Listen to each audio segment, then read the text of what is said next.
Hello world, Michelle Mead with the Nostalgic Ceramics Studio, and today we're going to be talking about pulling handles.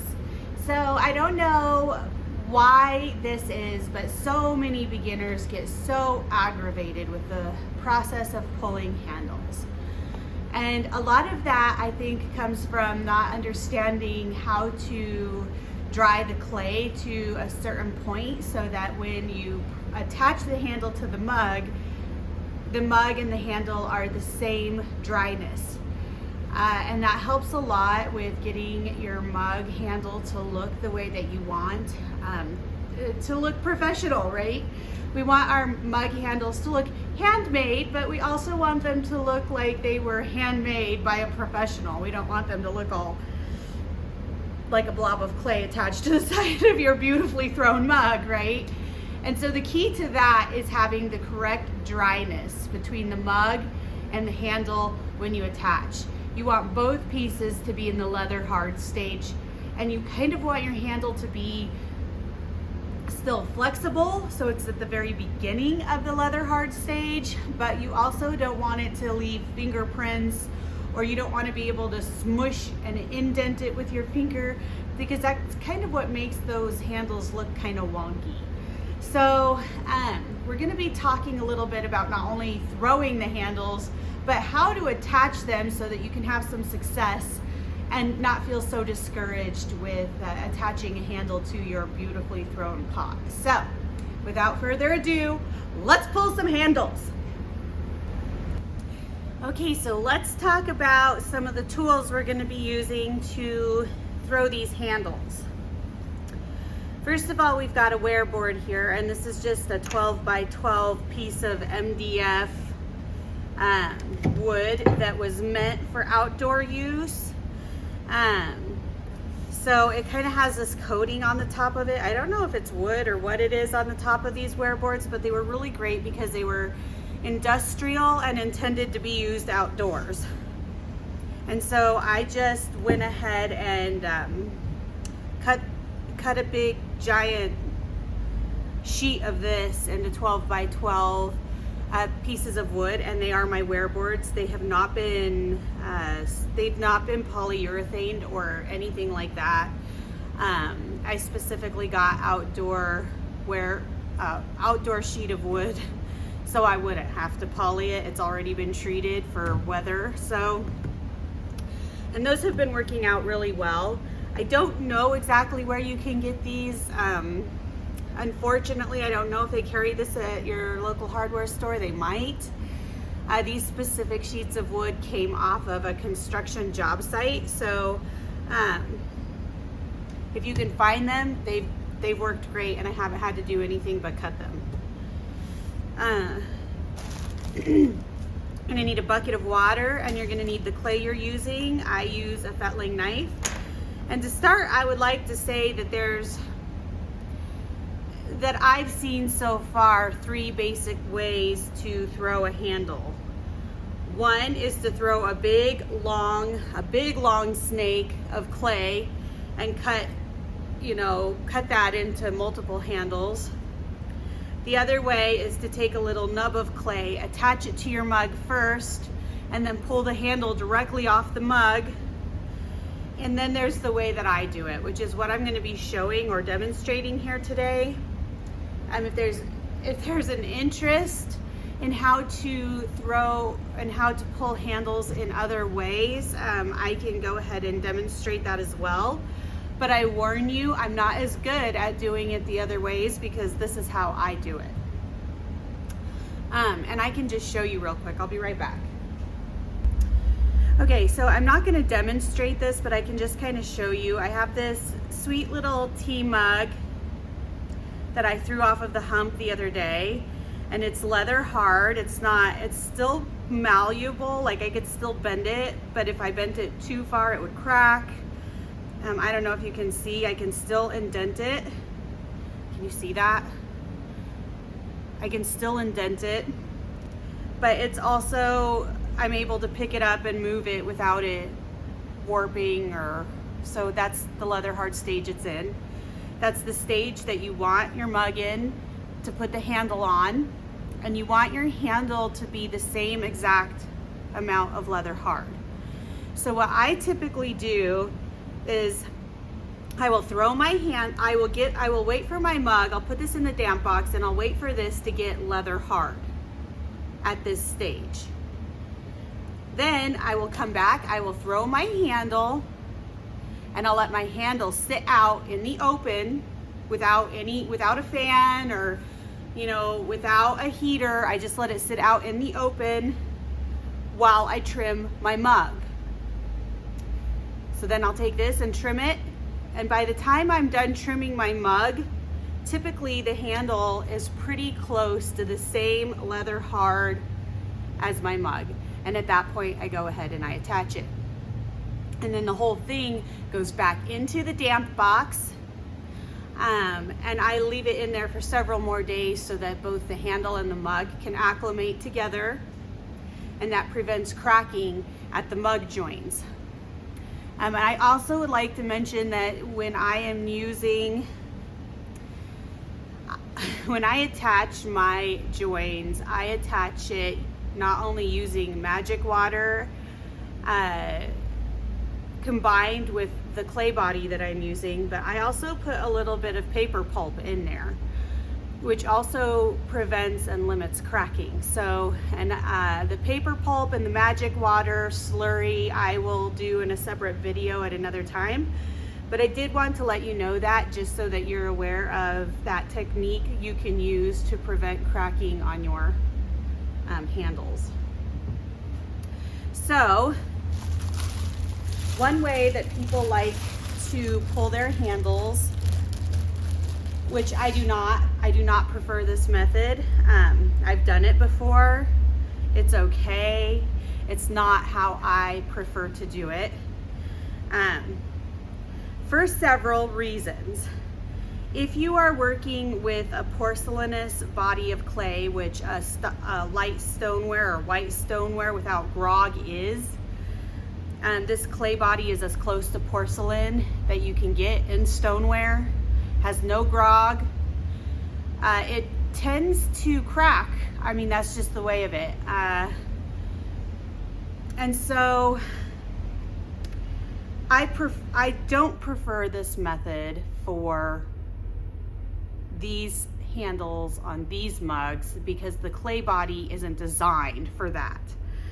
But what you can do if you have a very groggy clay and you're using a very groggy clay body is you can just make yourself a little nub, a little coil like this, attach your handle to the leather hard piece of clay. I'm not going to actually do it, but then tip this upside down and pull your handle while it's attached to the clay, flip it back around once it's been pulled and attach it to the base there. I'm not going to demonstrate that, again, because I don't prefer that method, especially with a porcelainous clay body, a porcelainous stoneware, simply because the cracking, because of the different dryness of the mug versus the freshly pulled handle, is so off that it will certainly crack every time, regardless of how slowly you dry it or what you do. So this is not my preferred method. Again, if you have a very groggy clay, it works beautifully. We do not in the Nostalgic Ceramics Studio. I'm getting a more groggy clay, but I don't prefer to work with it. So this is how we do it. The other way that people do is they will get a big, giant hunk of clay, maybe even bigger than this, but they'll get a massive amount of clay. They'll kind of roll it into a ball and they'll start pulling it from here and make a long, giant snake. Make a huge snake of clay out of this big hunk. And then they'll just take that and cut it into handle sections. Again, I don't prefer that because I don't like my handles to be the same thickness from top to bottom. I like it to get thick and then narrower at the bottom. I feel like the profile is more elegant, but even more importantly than that, I feel like it's easier to grip. If you have a bulkier piece at the top of your handle, It's easier to hold on to. It just fits in the hand better, and yet you still kind of want it narrower at the base so that it just looks elegant and looks pretty and nice. So I prefer a thicker handle at the top, and I'll show you what I mean once I have pulled this. So we're gonna start here. I'm gonna go ahead and put this mug back into my damp box so it doesn't dry out anymore, because I really want it to stay at this temp. I really want it to stay at this dryness level until I am done pulling my handle and I'm ready to trim it. Okay, so this is how I like to start. Sometimes I do start with a chunk of clay this big, which is fine. It is good to kind of wedge it a little bit first. You don't want air bubbles in this. Air bubbles cause problems when you're pulling.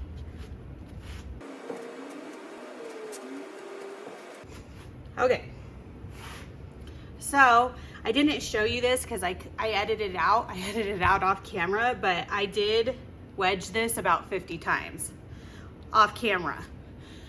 So,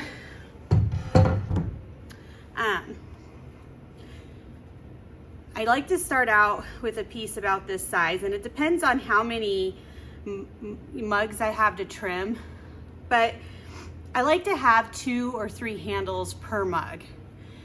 And I do that for multiple reasons. One, sometimes the handle you pull that is gonna go on your mug, you put it on there and you look at it and you're like, you know what? It just doesn't fit the mug. It's the wrong handle. It's not right size, it's not the right length, whatever. So I like to have an option. 2, sometimes the handles will dry unevenly and you'll get one that's drier than the other, and you kind of want that dryness to fit your mug. So if you have options, if you have more than 1 handle per mug, you have options when you're ready to handle your mug. So that's what I like to do. So for that 1 teacup that I made as a prototype and for demonstration purposes, I'm going to make 3 handles. I start with a coil about like that. I slap it down on both sides, which just kind of starts it on that oval shape versus just like a round shape. So I'll do that, you know, like 2 times on each side. As you can see, these end pieces, they're kind of a different thickness than the rest of it. And since I want it to be somewhat consistent, I'm gonna cut those ends off. And then I take probably about 2.5, 3 inches. Again, I want them to be somewhat consistent, so I'm going to make them all the same size.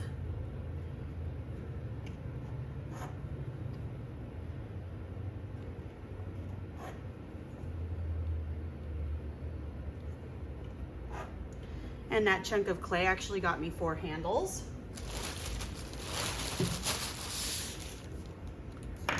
And so this is what I like to do. I take my, here, let me move these off to the side so I can get in a better frame here. I move these off to the side.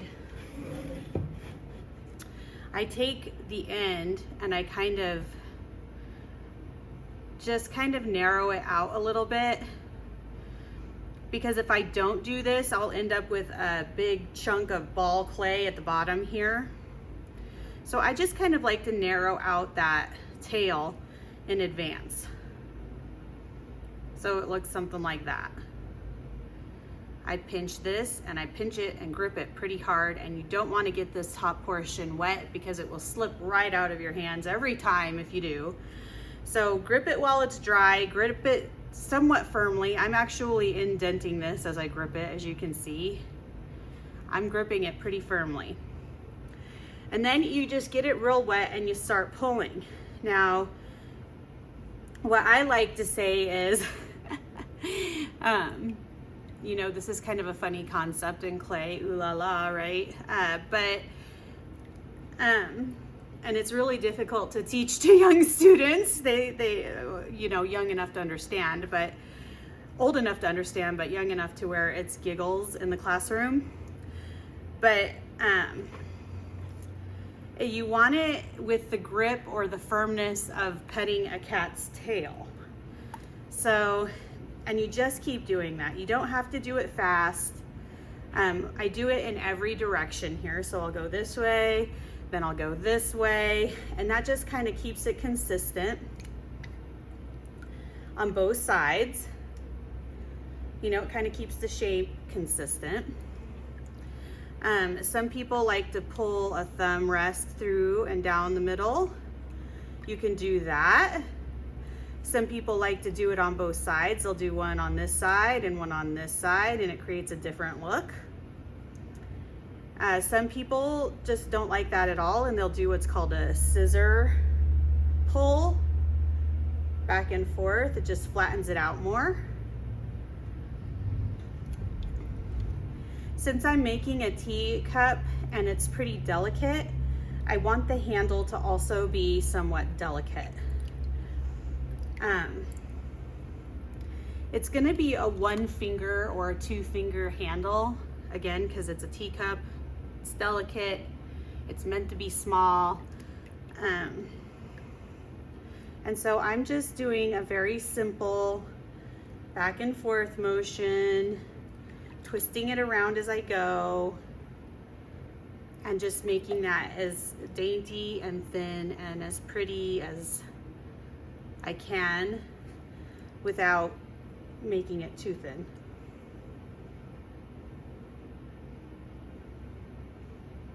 Obviously, this is much longer than I need it to be.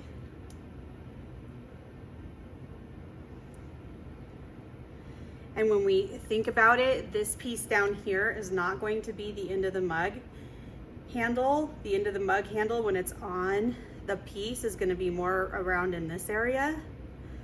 So you want to pull it until that end piece is where you want it. I hope that makes sense.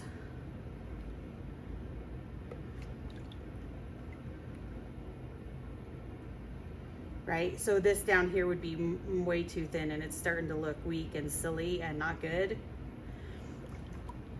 Well, that's not the end of my mug handle, is it? My mug handle ends up here. And that's about where I want it. So I'm gonna just go ahead and pinch that off. And as you can see, it naturally just kind of does that curve when we flip it over. And as you can see, it's thicker at the top and narrows at the end. And that's the look that I'm after when I put handles on my mugs. So what I do from here is I take my wear board and I just simply pinch that on there. And you end up with your handle. You can set it up there more, basically in the shape that you want it to be when you handle it. And this is, it's gonna sit out to get leather hard in that form, in that shape. So let me go ahead and pull some other ones. This excess clay can go back into your bag of clay. No need to reclaim it if you don't have to. Again, my hand is dry here, so make sure your hand's dry when you grip that. On the end, I'm kind of just narrowing that out a little.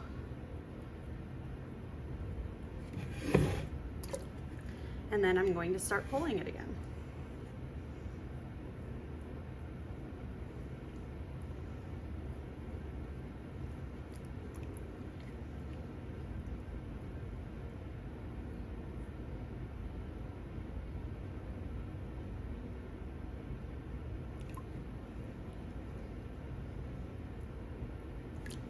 If you need more water, it starts to get dry, just pick up some more water.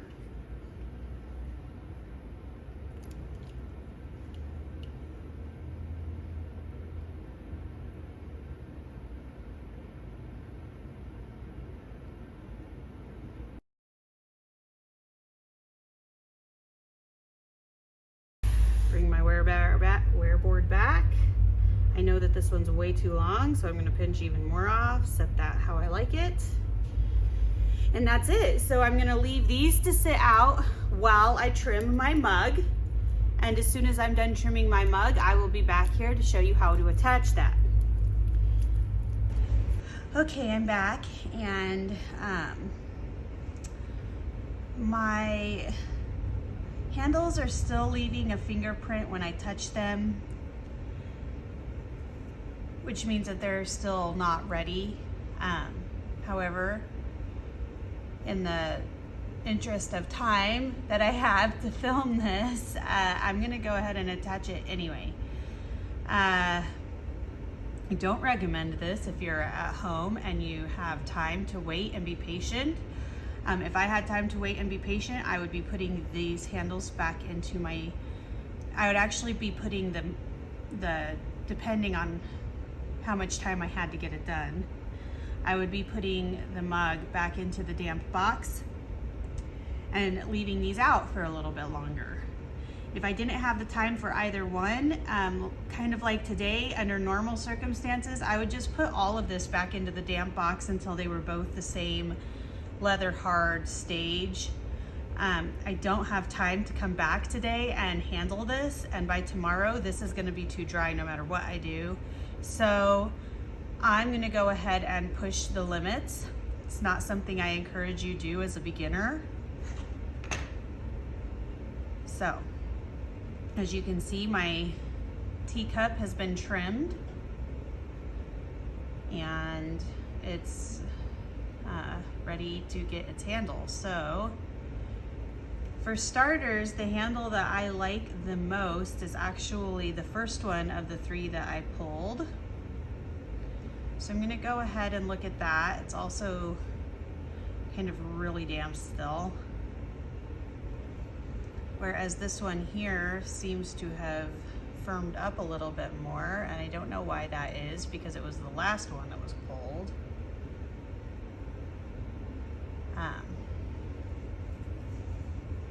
I'm gonna go ahead and use the first one because that's the one I like. So to start, I just kind of cut, you can kind of cut at an angle back this way because that's kind of how it's going to be going onto the handle or onto the mug, but I just kind of start by cutting that extra clay off. And then I'm just gonna kind of look and see what I think of that, whether or not I need to cut more off. I really kind of want these to be like a one finger. So for that to happen, I've got way too much clay on here.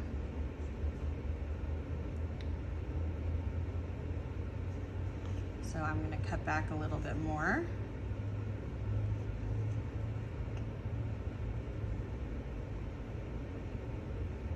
Pinch that out a little, kind of get the shape that I want. See what that does.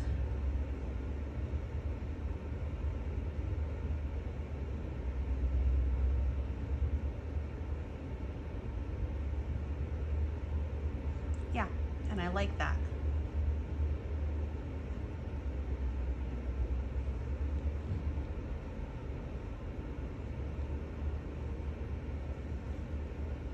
Okay, so now I'm just gonna kind of refine the shape a little bit, cut a little bit of the excess off. It gives me less cleanup when it's on the mug later. I'm not gonna need all of these pieces. I've got my slip here. It's extra stinky today. It's part of the studio. I mean, there's no way around it. So I'm just gonna kind of put a little bit of slip and score at the same time right there. Now when I'm lining this up and looking at this, I'm looking at a multiple of things here. I'm looking at, is it in the middle when I look at it this way? Is it in the middle when you're looking at it that way? Is it in the middle when I'm looking at it from the top, right? So you don't want your handle to look off in any direction is the point.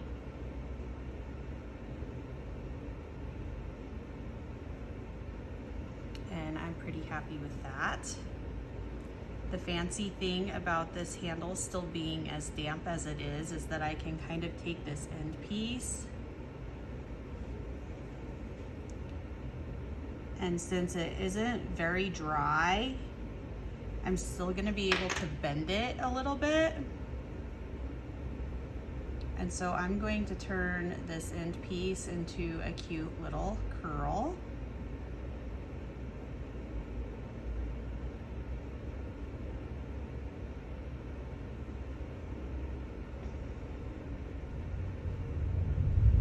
I'm gonna go ahead and slip and score that. I'm gonna slip and score where those pieces connected on my mug, and the slip where I was measuring and looking left behind a mark, so I know where the handle is going on the mug.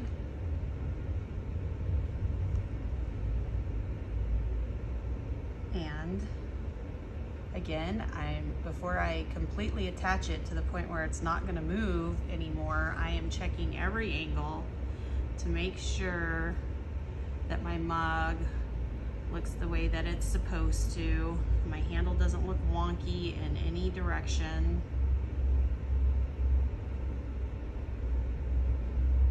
And when I'm happy with it, I'm gonna pinch that on, and I'm pinching hard.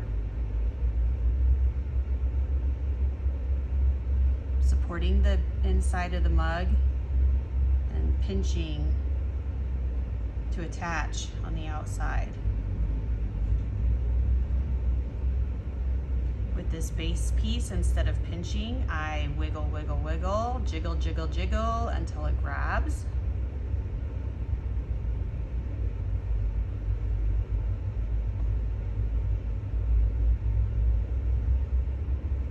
And then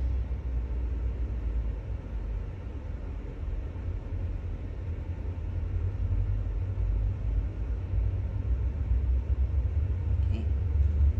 And then when I'm happy with it, I'm going to kind of form it to my finger, because on a one-handled mug like this, you want there to be a support for your second finger on the underside. Do you see that? That's the most comfortable.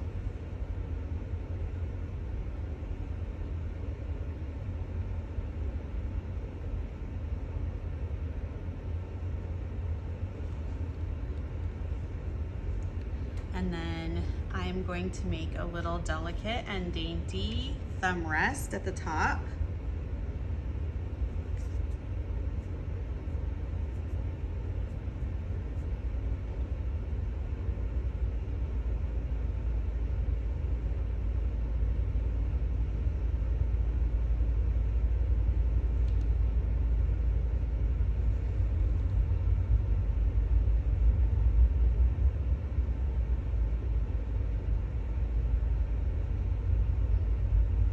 Of sticking my finger in there to see exactly where I want that to go.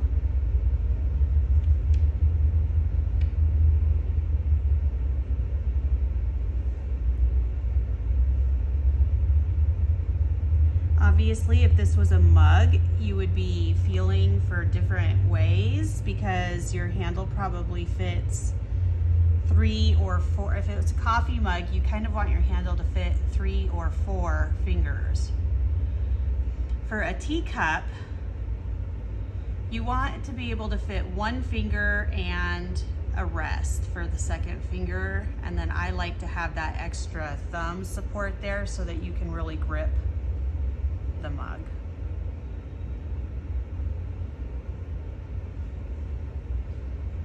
Hang on, I'll be right back. I forgot my water bucket. For this part, I kind of dip my finger in water, and as if I'm pulling a handle, I kind of smooth that finger grip on. The whole idea of this is to have a very comfortable handle.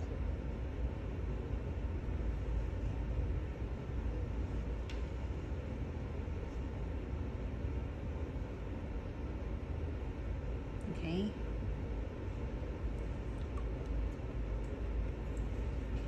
Here I have a couple of tools that I like to use to smooth out the handle. I've got this rubber tool with a rubber piece at the end and just a paintbrush. Now, artistically speaking, you want your handle to come off of the mug as if it was an extension of the mug. Unless it's a design element to have it look attached, it is not supposed to look attached. It's supposed to look like an extension, like a tree branch coming off of a tree. It's supposed to look like an extension to the mug. So I like to smooth all of that out.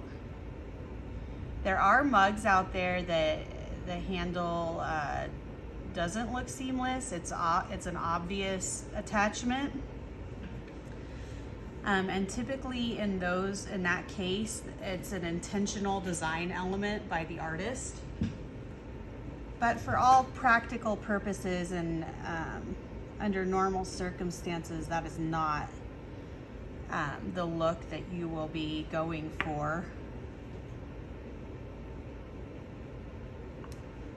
You want your mug to look like a seamless, the handle of your mug to look like a seamless attachment, or like it was always part of the mug.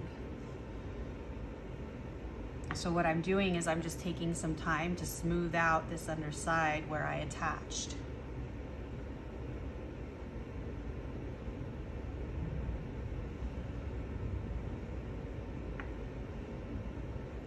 And I'm using a needle tool and just my fingers to do that.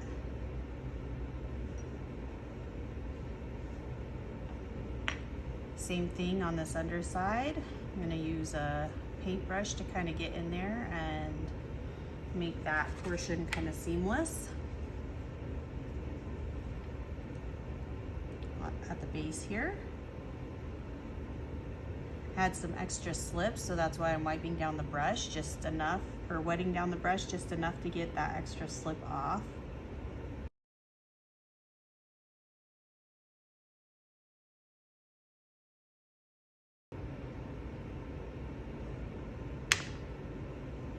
And so what I'm going to do is just put a little coil in there. And to do all of this stuff, I just use the excess clay that I cut off the end of the handle there, as long as it's malleable enough.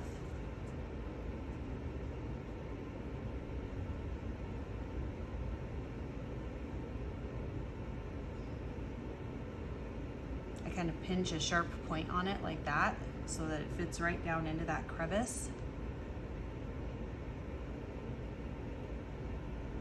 Slip and score it.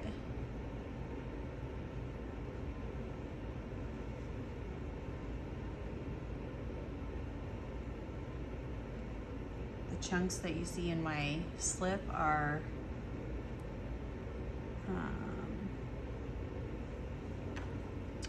paper pulp.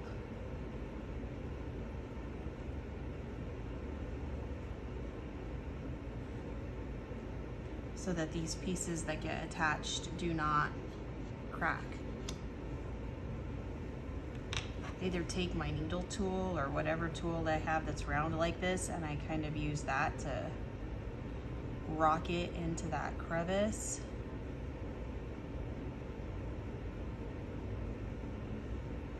And then I pinch it out and swipe it off.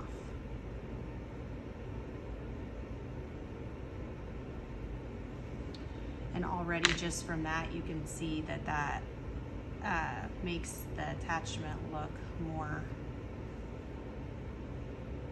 like it was one piece.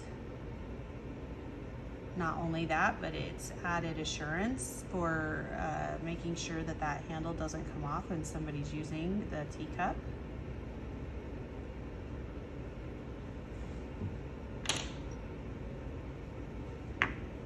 I've never had anything like that happen, knock on wood, but I feel like that would not be a good experience for someone to be using a teacup or a mug and have the handle fall off.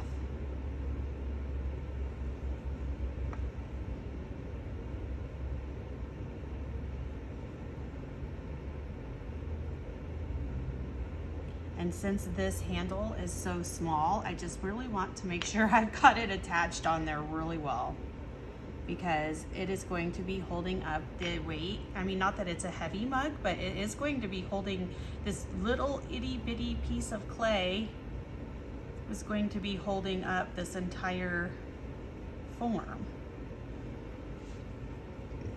And so it really needs to be able to do its job properly.